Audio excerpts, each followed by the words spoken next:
Hello everyone, welcome back to all exam preparation. आप सभी लोगों का आपके अपने YouTube channel all exam preparation पे स्वागत है। तो आज हम लोग क्या देखने वाले हैं, टॉप 50 फिजिक्स क्वेश्चन देखने वाले हैं जो कई बार आपके रेलवे एग्जाम में पूछे जा चुके हैं और एसएससी एग्जाम में भी पूछे गए हैं।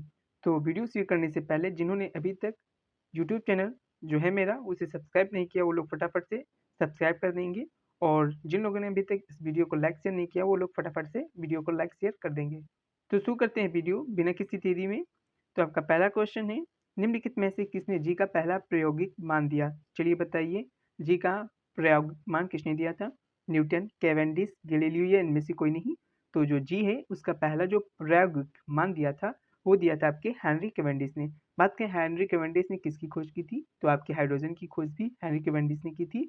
और बात करें आपका जो जी है इसका मान कितना होता है, तो इसका मान होता है आपका 6.67 इंटू 10⁻11 न्यूटन मीटर स्क्वायर पर किलोग्राम स्क्वायर। तो ये भी आपको याद रखना है। नेक्स्ट आपका अगला क्वेश्चन क्या है, पृथ्वी की सतह से प्लायन वेग पर निर्भर करता है। चलिए बताइए, पृथ्वी के द्रव्यमान पर, शरीर के द्रव्यमान पर, पृथ्वी की त्रिज्या पर या जी पर?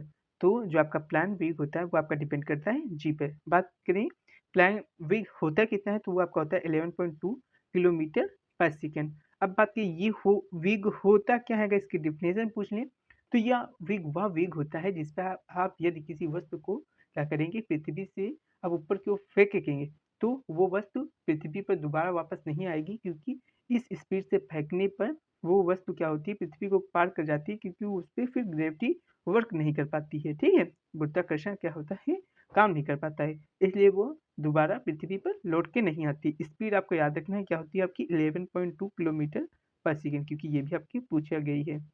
नेक्स्ट आपका अगला क्वेश्चन क्या है, निम्नलिखित में से कौन सी अधिक प्रत्यास्थ थे? चलिए बताइए, निम्नलिखित में से सबसे अधिक प्रत्यास्थ क्या है, रबर, गीली मिट्टी, स्टील या प्लास्टिक? तो सबसे अगर आपकी इलास्टिक है वो है आपकी स्टील। अब प्रत्यास्थ क्या होता है, तो प्रत्यास्थ मतलब जैसे ये आपकी वस्तु है, इस पे मैंने फोर्स किया या आपका क्या किया, खिंचाव लगाया, ड्रैग फोर्स किया, तो इस पे इस तरह से किया तो ये आपकी क्या होगी, कुछ इस प्रकार से होगी। फिर इसमें हमने क्या किया है, फोर्स को हटा दिया है, अप्लाई किया था यहाँ पे तो कुछ इस प्रकार से हो गया, और फिर फोर्स को अप्लाई करने के बाद हटा दिया तो फिर से ये अपनी क्या करते हैं, ओरिजिनल शेप को गेन कर रहा है। ठीक है, तो जो ओरिजिनल शेप करने की जो प्रॉपर्टी होती है उसी को हम बोलते हैं प्रत्यास्थ गुण। ठीक है, तो यही होता है, तो स्टील में जो आपका प्रत्यास्थता का गुण होता है सबसे अधिक होता है। नेक्स्ट आपका अगला क्या है, लॉन्टेन की बाती में केरोसिन के कारण बढ़ता है। चलिए यहाँ पे आपको बताना है कि जो लॉन्टेन की बाती में जो केरोसिन होता है वो किस प्रोसेस के द्वारा क्या होता है, बढ़ता है। चलिए बताइए, इसके ऑप्शन है, बाती के द्वारा तेल का मिश्रण, पृष्ठ तनाव के कारण, वायु का प्रचंड बल या बाती का गुरुत्वाकर्षण खिंचाव। तो इसका ही टेंस आपका क्या हो जाएगा, ये आपका होता है सरफेस टेंशन के कारण। किसके कारण, आपका सरफेस टेंशन के कारण। ठीक है, और बात करें यहाँ पे आपका सरफेस टेंशन की जगह मतलब पृष्ठ तनाव की जगह आपका क्या दे सकते हैं, केशिका तो दे सकता है, क्या दे सकता है आपका, केशिका क्रिया, या बोल सकते हैं कैपिलरी एक्शन, तो वो भी आपका राइट हो जाएगा। ठीक है, तो दोनों बातों को याद रखना है। नेक्स्ट आपका अगला क्वेश्चन क्या है, जब कोई बाहरी बल नहीं होता है तो तरल बूंद का आकार के द्वारा निर्धारित होता है। चलिए बताइए, तरल की पृष्ठ तनाव, तरल का घनत्व, वायु की श्यानता या वायु के तापमान द्वारा? तो जब कोई भी आपका क्या बोलते हैं बाहरी बल नहीं लगता है तो जो तरल बूंद है उसका आकार आपका निर्धारित होता है किसके द्वारा, पृष्ठ तनाव द्वारा। ठीक है, तो सरफेस टेंशन द्वारा आपका ये आपका निर्धारित होता है। नेक्स्ट है आपका, एक ठोस एक दृढ़ ठोस की सतह को गीला नहीं करेगा यदि संपर्क कोण होगा कितना, न्यून कोण, अधिक कोण, शून्य या π/2। तो यहाँ पे 90 डिग्री, यहाँ पे आपका अधिक कोण मतलब 90 टू 180 के बीच में, या आपका न्यून कोण लेस देन 90 डिग्री। तो देखिए जैसे आपकी ये क्या है, सरफेस हो गई। ठीक है, और यहाँ पे आपका क्या है, आपका कोई द्रव्य है, ये आपका क्या कर रहा है, ये आपका कर रहा है गीला। अब यहाँ पे क्यों गीला करेगा, अब यहाँ पे जो आपका क्या है, एंगल आपका बन रहा है, क्या बन रहा है यहाँ पे आपका जो एंगल बन रहा है वो लेस देन क्या बन रहा है, यहाँ पे देख लीजिए, यहाँ पे आपका एंगल क्या बन जाएगा, लेस देन आपका 90 बन जाएगा, मतलब न्यून कोण। ठीक है, तो जब आपका न्यून कोण बनता है तो जो आपका क्या होता है, ससंजक बल, मतलब आपका कौन सा, कोहेजन फोर्स, वो आपका होता है क्या, एडिशन फोर्स से आपका कम। क्या हो जाता है आपका, जो आपका ससंजक बल होता है वो आपका हो जाता है कम आपके असंजक बल से। ठीक है, मतलब आपका असंजक बल आपका ज़्यादा हो जाता है। तो इस प्रोसेस में आपके क्या होता है, जो आपका लिक्विड होता है वो आपका सरफेस को क्या कर सकता है, आपको गीला करता है। ठीक है, लेकिन जब आपका क्या होता है, आपका एंगल आपका क्या हो जाता है, जब आपका एंगल हो जाता है कितना, आपका एंगल हो जाता है यहाँ पे क्या, अब देखिए अब यहाँ पे एंगल क्या हो जाएगा, अगर यहाँ पे आप क्या कर रहे हैं, जैसे ये आपका है, अब यहाँ पे आप इसकी स्पर्श करते हुए करेंगे जब लाइन ड्रॉ, तो ये आपका एंगल कितना हो रहा है, ये आपका मोर देन आपका क्या हो रहा है, 90 डिग्री हो रहा है। तो यहाँ पे आपका क्या होता है, यहाँ पे आपका जो कोहेजन फोर्स होता है, ठीक है, जो आपका ससंजक बल होता है, वो ग्रेटर देन हो जाता है एडिशन फोर्स, मतलब आपके असंजक बल से। तो यहाँ पे आपका क्या होता है, यहाँ पे आपका जो ये होता है लिक्विड, ये आपको ठोस की जो सतह है इसको गीला नहीं कर पाता है। आई होप ये जो मैंने बात बताई है वो आप लोगों की समझ में आई होगी। ठीक है, तो इसका टेस्ट हो जाएगा आपका अधिक कोण। जब आपका अधिक कोण होगा तो यहाँ पे आपका क्या होगा, ये आपका जो संपर्क, आपका जब संपर्क कोण अधिक कोण होगा तो ये आपका जो द्रव है वो ठोस को क्या कर नहीं पाएगा, ठोस सतह को गीला नहीं कर पाएगा। नेक्स्ट है आपका कीड़े बिना डूबे क्या कर सकते हैं, कि कहाँ पानी की सतह पर गति कर सकते हैं। ठीक है, यहाँ पे ये क्वेश्चन उल्टा लिख गया है, कीड़े बिना डूबे किसके कारण पानी की सतह पर गति कर सकते हैं, चलिए बताइए किसके कारण आपके जो कीड़े हैं, आपके देखे होंगे लिक्विड, आपकी ये जैसे लिक्विड होगी इस पे बड़े आराम से चला करते हैं, बताइए किसके कारण। तो आपके ऑप्शन है गतिक उत्थापक, पानी की श्यानता, पानी का सतह तनाव या इनमें से कोई नहीं। तो इसका राइट आंसर हो जाएगा आपका due to surface tension of water. जो आपका वाटर है उसमें सरफेस टेंशन होता है जिसके कारण आपका क्या होता है, जो आपके कीड़े होते हैं वो बिना डूबे आपके पानी पे ये जो सतह है उस पर चल सकते हैं। नेक्स्ट आपका ये केशिका में पारे का नवचंद्रक होता है, अवतल उत्तल विमान या बेलनाकार। तो आपका यहाँ पे पारे में पूछा है, अगर आपका जल में पूछ लेगा तो आप क्या बताएंगे, तो दोनों हम देख लेते हैं। ठीक है, ये आपका रहा क्या कंटेनर दो, एक में आपका है वाटर, एक में आपका है पारा। ठीक है, एक में जल और एक में पारा। इसमें हमने क्या है जल भर रखा है, इसमें मैंने पारा भर रखा है, इसमें मैंने क्या बनाया आपका एक केशिका, जो आपकी सबसे आपकी बहुत ही कम व्यास की क्या होती है आपकी ट्यूब होती है। ठीक है, अब इसमें क्या होगा, इसमें तो आपका राइस देखने को मिलेगा। ठीक है, यहाँ पे यहाँ तक आपका क्या हो जाएगा, राइस देखने को मिलेगा। और इसमें आपका क्या देखने को मिलेगा, इसमें आपको फाल देखने को मिलेगा, क्या आपका फाल मतलब कमी। ठीक है, और इसमें आपको उठान मतलब यहाँ पे आपको राइस देखने को मिला है। तो यहाँ पे आपका क्या होता है जो वाटर में होगा, तो यहाँ पे आप देख सकते हैं ये आपका कैसे दिख रहा है, ये आपका इस तरह से दिख रहा है, मतलब आपका जो आपका जल है उसमें आपका उत्तल की तरह होता है आपका नौचंद्र। और आपका बात कर लें किसमें, सॉरी अवतल की तरह। ठीक, ये आपका कैसे है, आपका अवतल की तरह दिख रहा है ना, तो इसमें आपका होता है अवतल की तरह। और हम बात कर लें आपके पारे में, तो ये पारा आपका इस तरह से सो रहा है, ठीक उभरा हुआ पहले है, तो ये आपका कैसे है, ये आपका उत्तल की तरह। तो याद रखना है पारा आपका उत्तल की तरह होता है नौचंद्रक, और जो आपका वाटर होता है वाटर में आपका जो नौचंद्रक होता है वो आपका होता है अवतल की तरह। ठीक है, तो इस तरह से आपको रखना है याद। ठीक है, तो आई होप जो मैंने समझाया ये आपके बात समझ में आई होगी। तो एक केशिका में पारे का अनुचंद्र क्या होता है आपका, वो होता है आपका उत्तल की तरह, किस तरह से आपका उत्तल की तरह। लेकिन आपका जो वाटर होता है वाटर में आपका क्या होता है, वाटर में होता है आपका अवतल की तरह, ये आपको याद रखना है। नेक्स्ट आपका अगला क्वेश्चन क्या है, बर्फ के एक टुकड़े में एक पत्थर है, ठीक है, तथा पानी वाले बर्तन में तैरता है। जब बर्फ पिघलती है तो बर्तन में पानी का स्तर क्या होगा। ठीक है, तो आपका क्या बताया गया है, बर्फ के एक टुकड़े में एक पत्थर है, ठीक है, तथा यह पानी वाले बर्तन में तैरता है।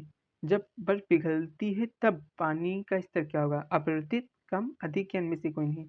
तो वो अपरिवर्तित रहेगा, क्योंकि जब आपका वो जो टुकड़ा रहा होगा, जब वो आपका वाटर है इसमें आपका जैसे रहा होगा, तो आपका कुछ इस तरह से रहा होगा, तो इतने आयतन के बराबर उसने क्या किया होगा, पहले ही क्या किया होगा, वाटर आपका रिप्लेस कर दिया होगा, कुछ इस प्रकार से हो गया होगा। फिर जब आपका यहाँ पे क्या होगा, ये पिघला होगा, तो फिर ये आपका क्या हो गया होगा, ये आपका मेंटेन ही रहा होगा, क्योंकि जब आपका पिघल गया होगा तो जितना पिघला होगा वो आपका इतना पार्ट ले लिया होगा, कितना आपका इतना पार्ट ले लिया होगा, फिर आपका उतना ही लेवल क्या रहेगा, मेंटेन रहेगा। मतलब आपका बर्तन में पानी का स्तर क्या रहेगा, अपरिवर्तित रहेगा। तो ये इसका राइट आंसर हो जाएगा। नेक्स्ट आपका अगला क्या है, हाइड्रोलिक प्रेस का प्रचालन सिद्धांत क्या है। पास्कल के सिद्धांत पे वर्क करता है, आर्किमिडीज के सिद्धांत पे काम करता है, बायल की या न्यूटन की गुरुत्वाकर्षण के नियम पर। जो आपका हाइड्रोलिक प्रेस है ये आपका मेनली किसके सिद्धांत पे काम करता है, पास्कल के सिद्धांत पर। ठीक है, पास्कल का सिद्धांत क्या कहता है, जैसे आपका ये कंटेनर है, ठीक है, ये आपका क्या है, इसमें जो वाटर है वो आपकी क्या है, स्थिति की स्थैतिक स्थिति में है। तो इसमें जो इस कंटेनर है इसकी जो बीती सतह है इस पे हर बिंदु पे जो आपका लगने वाला प्रेशर होगा वो सेम होगा। ठीक है, तो आपका प्रेशर फोर्स होगा वो आपका एकदम सेम होगा। तो यही बताया है क्या आपका पास्कल के सिद्धांत में। तो जो आपका हाइड्रोलिक प्रेस है ये आपका पास्कल के सिद्धांत पे है। नेक्स्ट आपका मैक्सवेल किसकी इकाई है? चुंबकत्व की तीव्रता, पारगम्यता, चुंबकीय प्रवाह या चुंबकीय संवेदनशीलता। तो आपकी मैक्सवेल आपकी हो जाएगी चुंबकीय प्रवाह की सीजीएस यूनिट। ठीक है, नेक्स्ट आपका क्या है? चुंबकीय प्रवाह की एसआई यूनिट क्या है? चलिए बताइए। वेबर आपका meter square, weber weber meter या वेबर आपका प्रति मीटर। तो यहाँ पे आपके दो ऑप्शन एक जैसे हो नहीं सकते, तो यहाँ पे मैंने कर दिया मीटर। यहाँ पे आपका एम मतलब आपका मीटर से है। ठीक है, तो बताइए चुंबकीय प्रवाह की एसआई इकाई क्या होती है? तो वो आपकी होती है वेबर। आपकी एसआई पूछेगा तो वेबर, अगर आपसे पूछ लेगा सीजीएस तो आपकी हो जाएगी मैक्सवेल। ठीक है, दोनों बातें याद रखनी है। नेक्स्ट आपका अगला है, विद्युत विभव को मापा जाता है किसमें? वाट, जूल, जूल प्रति कुलाम्ब या कुलाम्ब। तो आपका जो विद्युत विभव है उसको हम मापते हैं किसमें? जूल प्रति कुलाम्ब में। ठीक है, नेक्स्ट आपका अगला क्वेश्चन है, घनकोण की इकाई क्या है? Degree, radian, steradian, radian into second. तो जो आपकी घनकोण होती है उसकी जो यूनिट होती है वो आपकी होती है स्टेरेडियन। नेक्स्ट आपका अगला क्वेश्चन क्या है? दृढ़ प्रवाह के बिना के लिए बर्नौली का समीकरण का उपयोग में किया जाता है। बताइए किसमें आपका जो बर्नौली का इक्वेशन यूज होती है? एक हवाई जहाज की गतिशील लिफ्ट में, श्यानता मीटर में, केशिका वृद्धि में, हाइड्रोलिक प्रेस में। तो हाइड्रोलिक प्रेस में आपने देख ही लिया था, आपका पास्कल का लॉ होता है, तो इसमें तो आपका वैसे भी नहीं होगा। इसमें जो आपका द्रव प्रवाह के लिए जो बर्नौली की समीकरण यूज होती है वो होती है आपकी एक हवाई जहाज की गतिशील लिफ्ट में। नेक्स्ट है आपका, दो उपग्रह पृथ्वी के चारों ओर एक ही वृत्ताकार कक्षा में घूम रहे हैं तो उनके क्या समान रहेगा? द्रव्यमान, कोणीय गति, गतिज ऊर्जा या गति। तो उनकी गति सेम रहेगी और बात करें उनका समय भी सेम रहेगा, क्योंकि एक ही आपकी क्या है, आपकी वृत्ताकार कक्षा में घूम रहे हैं तो उनका समय भी एक ही रहेगा। ठीक है, और गति भी सेम रहेगी। नेक्स्ट है आपका, बर्नौली का प्रमेय किस संरचना पर आधारित है? द्रव्यमान, ऊर्जा, संवेग, सभी विकल्प सही है।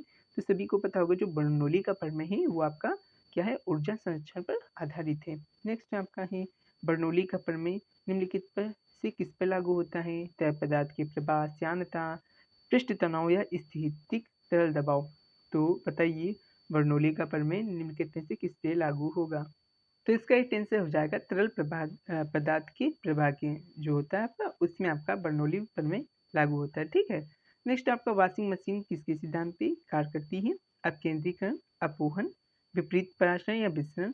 तो वॉशिंग मशीन किस पे आपका वर्क करती है? तो वो आपकी करती है किस पे? अपकेंद्रीकरण पर। किस पे? आपकी अपकेंद्रीकरण पर। नेक्स्ट आपका अगला क्वेश्चन है, यदि पृथ्वी तेजी से घूमने लगेगी तो ध्रुवों पर गुरुत्वाकर्षण के कारण त्वरण क्या होगा? बढ़ेगा, समान रहेगा, घटेगा या इनमें से कोई नहीं? तो आपका समान ही रहेगा। ठीक है, इससे कोई चेंज नहीं आएगा। नेक्स्ट है आपका SI इकाइयों की संख्या कितनी है? तो बताइए 7, 5, 4 या 6। तो आपकी जो SI यूनिट की आपकी जो संख्या वो 7 है। जैसे आपकी लेंथ की मीटर हो गई, और आपकी बात करें आपके जो मास है उसकी आपकी किलोग्राम हो गई, और आपके टाइम की सेकंड हो गई, और आपकी जो करंट है इलेक्ट्रिक करंट उसकी आपकी एम्पियर हो गई। और बात कर लें जो आपकी ज्योत तीव्रता है, ठीक है, तो ज्योत तीव्रता की आपकी क्या हो जाएगी? तो ज्योत तीव्रता की आपकी हो जाएगी कैंडेला। ठीक है, कैंडेला, या आप लिख सकते हैं सीडी। और आपका क्या छूट रहा है? आपका आपके पदार्थ की मात्रा जो है वो हो जाएगी आपकी मूल। और आपका क्या हो गया? 1, 2, 3, 4, 5, 6। और आपका क्या छूट रहा है? टेम्परेचर, तापमान की क्या होगी? केल्विन हो गई। ठीक है, तो ये आपको याद रखना। आपकी लंबाई की मीटर, आपका द्रव्यमान का किलोग्राम, समय का सेकेंड, आपका हो जाएगा विद्युत धारा का एम्पियर, जो तीव्रता का कैंडेला, पदार्थ की मात्रा मोल, और आपका तापमान का केल्विन। तो ये आपकी 7 क्या होती हैं? SI इकाइयाँ होती हैं। ठीक है, नेक्स्ट है आपका, निम्नलिखित में से कौन सी ऊर्जा की इकाई नहीं है? कैलोरी, इलेक्ट्रॉन वोल्ट, जूल या वाट। तो सभी को पता है वाट आपकी पावर की होती है, शक्ति की, तो यही आपकी नहीं होगी। ठीक है, नेक्स्ट है आपका, जब पिंड त्वरित होती है तो इसका वेग कभी नहीं बदलता है, इसकी गति हमेशा बदलती रहती है, इसकी दिशा हमेशा बदलती रहती है, इसकी गति बदल सकती है नहीं भी। तो जब आपका पिंड त्वरित होता है तो इसकी गति बदल भी सकती है और नहीं भी बदल सकती है, क्योंकि अगर एक समान रूप से त्वरित है तो उसमें आपकी चेंजेस नहीं होंगे, और आपकी समान रूप से त्वरित है तो उसमें आपके चेंजेस हो सकते हैं। ठीक है, तो इसका राइट आंसर हो जाएगा बदल भी सकती है, नहीं बदल सकती है। प्रकाश वर्ष किसकी का? ये बहुत इंपॉर्टेंट है, मस्ट इंपॉर्टेंट है, और आपका बहुत लोग गलत भी करते हैं अगर पहली बार ये पढ़ते हैं। ठीक है, तो समय, प्रकाश की गति, दूरी या द्रव्यमान। तो यहाँ पे वर्ष लगाएंगे लोग समय, ये जो कि गलत है। प्रकाश वर्ष आपकी दूरी का मात्रक है। नेक्स्ट आपका अगला क्वेश्चन है, नाप की त्रिज्या को व्यक्त करने की सबसे उपयुक्त इकाई है माइक्रोन, फर्मी, नैनोमीटर या एंगस्ट्रॉम। तो आपकी जो नाप की त्रिज्या होती है उसको व्यक्त करने की जो सबसे उपयुक्त इकाई है वो है आपकी फर्मी। तो आपकी एक फर्मी आपकी होती है 10⁻⁻15 मीटर के इक्वल। नेक्स्ट है आपका तापमान की दो पदों में व्युत्पन्न मात्रा के रूप में व्यक्त किया जा सकता है, लंबाई तथा द्रव्यमान, द्रव्यमान तथा समय, लंबाई, द्रव्यमान तथा समय, या कोई भी विकल्प सही नहीं। तो इसका राइट हो जाएगा कोई भी विकल्प सही नहीं है। ठीक है। नेक्स्ट आपका अगला क्वेश्चन क्या है, डेसिबल किसकी इकाई है, प्रकाश की गति, ध्वनि की तीव्रता, ऊष्मा की तीव्रता, या इनमें से कोई नहीं। तो डेसिबल आपकी ध्वनि की तीव्रता की क्या है, मापक इकाई है। नेक्स्ट है आपका दबाव की एसआई यूनिट क्या होती है, पास्कल, डाइन, न्यूटन या जल। तो आपका प्रेशर इक्वल टू क्या होता है, आपका फोर्स अपॉन एरिया होता है। फोर्स बोले तो आपका हो जाएगा न्यूटन, एरिया हो जाएगा मीटर स्क्वायर। देन आपको जो न्यूटन पर मीटर स्क्वायर होता है इसी को हम बोलते हैं पास्कल। ठीक है, तो इसी को बोलते हैं पास्कल। तो ये आपका हो जाएगा एसआई यूनिट आपकी दबाव की। नेक्स्ट आपकी क्यूरी किसकी इकाई है, तापमान, रेडियो सक्रियता या ऊष्मा या ऊर्जा। तो जो आपकी रेडियो एक्टिविटी है उसकी जो आपकी यूनिट है वो आपकी क्या, क्यूरी। नेक्स्ट है आपका एम्पियर किसकी इकाई है, अभी बताया था। इलेक्ट्रिक करंट, आपकी मैग्नेटिक फील्ड, या आपका आपका जो विद्युत आवेश है उसकी, या आपके रेजिस्टेंस। चलिए बताइए क्या हो जाएगा इसका राइट आंसर। तो एम्पियर आपकी हो जाएगी किसकी, आपकी हो जाएगी आपकी इलेक्ट्रिक करंट या विद्युत धारा की। नेक्स्ट है आपका पृष्ठ तनाव की इकाई इकाई क्या है, न्यूटन पर मीटर स्क्वायर, न्यूटन सेकेंड पर मीटर, न्यूटन पर मीटर, या जूल पर सेकेंड। तो जो पृष्ठ तनाव होता है वो क्या होता है, जो आपका सरफेस टेंशन होता है वो होता है आपका क्या, फोर्स पर यूनिट लेंथ, मतलब फोर्स पर मीटर। इसका राइट आंसर हो जाएगा आपका न्यूटन पर मीटर। ठीक है, मतलब आपका फोर्स न्यूटन में और आपका लेंथ मतलब यहाँ पे हो जाता है तो आपका लेंथ मीटर में, तो न्यूटन मीटर। नेक्स्ट है आपका तैरता हुआ पिंड हम हमेशा अपने डॉट डॉट के बराबर द्रव को विस्थापित करता है, द्रव्यमान की, आयतन की, वजन की, या इनमें से कोई नहीं। अब चलिए बताइए, जैसे कोई भी है वस्तु जैसे तैरती है, ठीक है, तो कुछ ना कुछ आपका क्या होता है, वाटर को विस्थापित करती है। अभी बताया था थोड़ी देर पहले। तो क्या अपने वजन के बराबर या अपने द्रव्यमान के बराबर विस्थापित करती है, चलिए बताइए। तो इसका राइट आंसर हो जाएगा अपने वेट के बराबर। ठीक है, जितना यहाँ पे अपना वेट होगा, जैसे इतना है वेट तो उतने वेट के बराबर वो क्या कर देगी, अपने द्रव को विस्थापित कर देगी। ठीक है, आपका द्रव्यमान क्यों नहीं, क्योंकि इस पे ग्रेविटी काम करेगी। जब आपका ग्रेविटी को द्रव्यमान में मल्टीप्लाई करते हैं वही तो आपका वेट बन जाता है। नेक्स्ट आपका अगला क्या है, चंद्रमा की सतह पर सेकंड वाले आपके पेंडुलम की लंबाई क्या होगी यदि चंद्रमा की सतह पर गुरुत्वाकर्षण का मान पृथ्वी की सतह का 1/6 होता है। तो आपका ऑप्शन है 1/√6 मीटर, नेक्स्ट आपका 1/6 एंड 6 मीटर, या आपका √6 मीटर। तो इसका ही आंसर आपका हो जाएगा 1/6 मीटर। ठीक है, तो यहाँ पे आपको फॉर्मूला कौन सा लगाना है, T/2 पाई √L/g यहाँ पे आप लगाएंगे। ठीक है, तो यहाँ से आपका ये सॉल्व हो जाएगा। ठीक है, नेक्स्ट आपका अगला क्वेश्चन क्या, एक फर्मी मीटर किसके बराबर होता है, तो बता चुका हूँ 10 की पावर आपकी -15 के बराबर होता है। ठीक है, तो आपका एक फर्मी आपकी कितने मीटर के बराबर होगा, तो ये आपका होगा एक फर्मी आपके 10 की घात -15 मीटर के। नेक्स्ट है आपका एक प्रकाश वर्ष लगभग कितने के बराबर होता है, 10 की पावर 11 किलोमीटर, 10 की पावर 15 किलोमीटर, 10 की पावर 13 किलोमीटर, 10 की पावर 16 किलोमीटर। तो आपका एक जो प्रकाश वर्ष है वो आपका 10 की घात 13 किलोमीटर होता है। तो यहाँ पे देख लीजिए आपके ये दूरी का मात्रक है, ये किलोमीटर में है। यहाँ पे एक भू स्थिर उपग्रह की कक्षीय अवधि है 2 घंटे, 12 घंटे, 6 घंटे या 24 घंटे। तो जो आपका एक भू स्थिर उपग्रह होती है उसकी जो कक्षीय अवधि होती है वो होती है आपकी 24 घंटे की।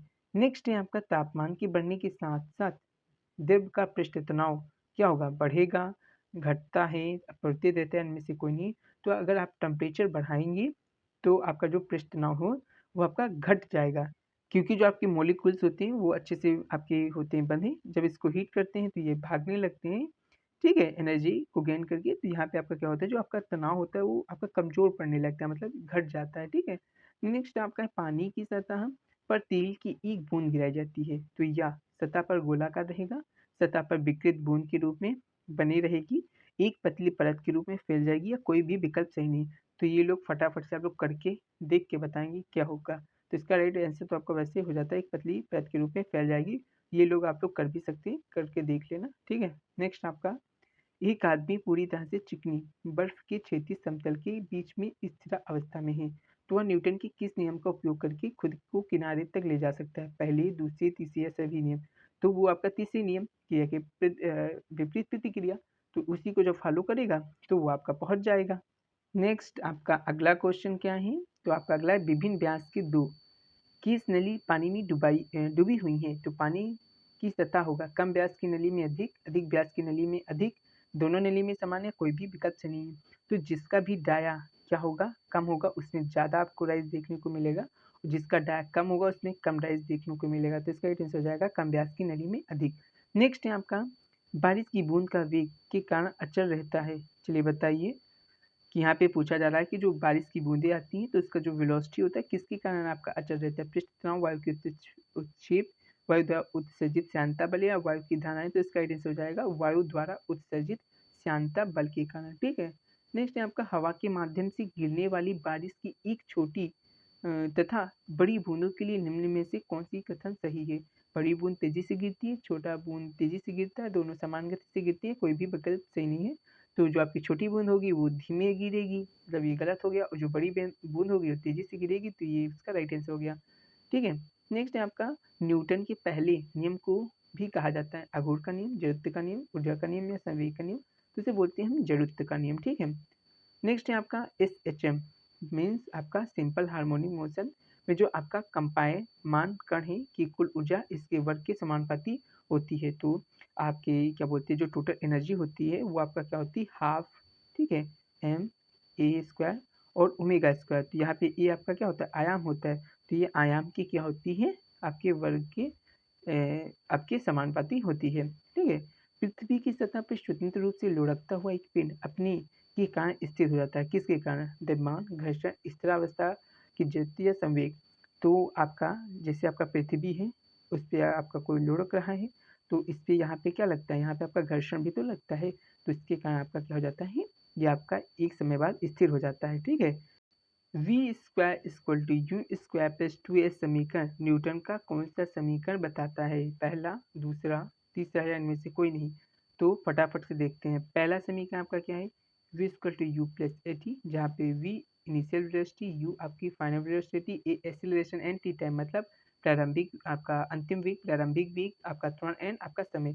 दूसरा क्या आपका, दूसरा आपका s बराबर ut + हाफ at, जहाँ पे आपका s आपको डिस्टेंस को और यहाँ पे आपका बता ही दिया है सब। और न्यूटन का तीसरी समीकरण क्या है, v² = u² + 2as। ठीक है, तो ये याद रखना है। नेक्स्ट आपका अगला क्वेश्चन क्या है, निम्नलिखित में से कौन सी एक अदिश राशि है, विद्युत धारा, त्वरण, विद्युत क्षेत्र या रैखिक संवेग। तो ये तीनों आपकी क्या है, आपकी सदिश है, और आपकी वो क्या बोलते हैं विद्युत जो धारा है वो आपकी अदिश है।